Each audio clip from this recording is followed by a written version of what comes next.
کہتے جی کہ ہمارے علاقے میں عورتیں فیشن بھی کرتی ہیں اور فلمیں بھی دیکھتی ہیں، اس کے بعد کیا وہ مسلمان ہیں؟ تم جو فلمیں دیکھتے ہو تم پہلے خود بتاؤ مسلمان ہو؟ اگر تم مسلمان ہو تو وہ بھی مسلمان ہیں، تم گناہ گار ہو وہ بھی گناہ گار ہیں، کافر تو نہیں ہوگے۔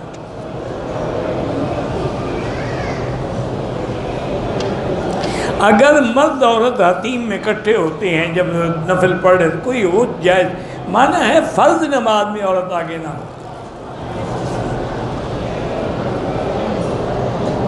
بہرحال خانہ کعبہ کی طرف جو لوگ پاؤں کرتے ہیں ان کے نزدیک بے ادبی نہیں ہے، جن کے ہاں بے ادبی ہے وہ نہ کریں، مقدس مقامات کی زیارت ضرور کریں لیکن نمازیں اور جماعت نہ چھوٹیں۔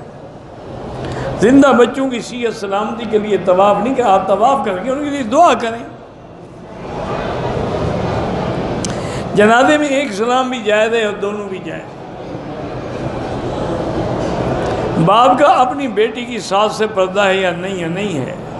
حضور نے انگوٹھی میں کون سا پتھر، ایک روایت میں آتا ہے کہ فسّہ حبشی، کہ انگوٹھی میں جو پتھر تھا وہ حبشی تھا، حبش کے علاقے کا تھا، لیکن بعد میں حضور نے وہ بھی چھوڑ دیا اور انگوٹھی بنوا لی جو آپ کے لیے مہر تھی، جس پہ لکھا تھا محمد رسول اللہ، تو وہی مہر بھی لگاتے تھے اور انگوٹھی کے طور پہ بھی پہنتے تھے۔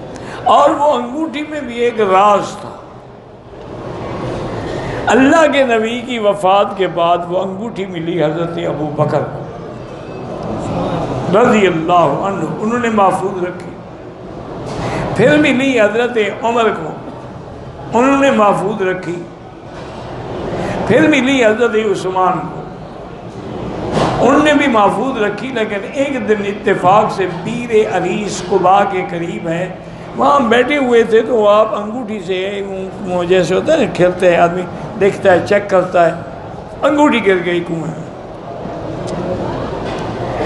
جتنی محنت کی گئی انگوٹھی کو ڈھونڈنے میں پھر وہ نہیں ملی، اور اس کے بعد حضرت عثمان کی حکومت پہ زوال آنا شروع ہوا۔ اس انگوٹھی میں بھی یہ کمال تھا اور یہ برکت تھی۔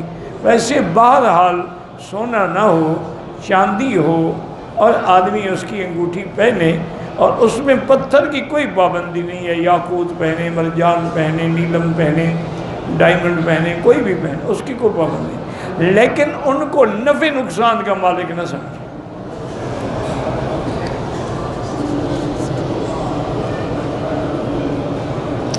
میں نے ناپاکی کی حالت میں قرآن پکڑ لیا، کوئی کفارہ نہیں، استغفار کرو، ویسے دو چار ریال خیرات کر دو۔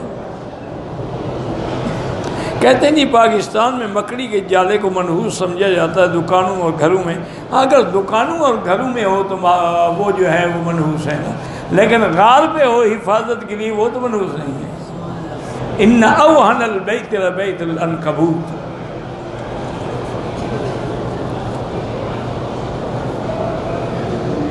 میری بیٹی کو قرآن کی تفسیر پڑھنے کا شوق ہے، تو آسان تفسیر ہے معارف القرآن اردو میں، وہ آسان ہے، آسان فہم ہے، اور معارف القرآن بھی دو ہیں، ایک حضرت مفتی محمد شفیع رحمۃ اللہ علیہ کی اور ایک ہے حضرت مولانا ادریس کاندیلوی رحمۃ اللہ علیہ۔ مولانا ادریس کاندیلوی رحمۃ اللہ علیہ کی تو مشکل ہے، وہ تو اہل علم کے لیے ہے، لیکن حضرت مفتی محمد شفیع صاحب نے لکھی تھی عام فہم کے ہر بندہ سمجھ۔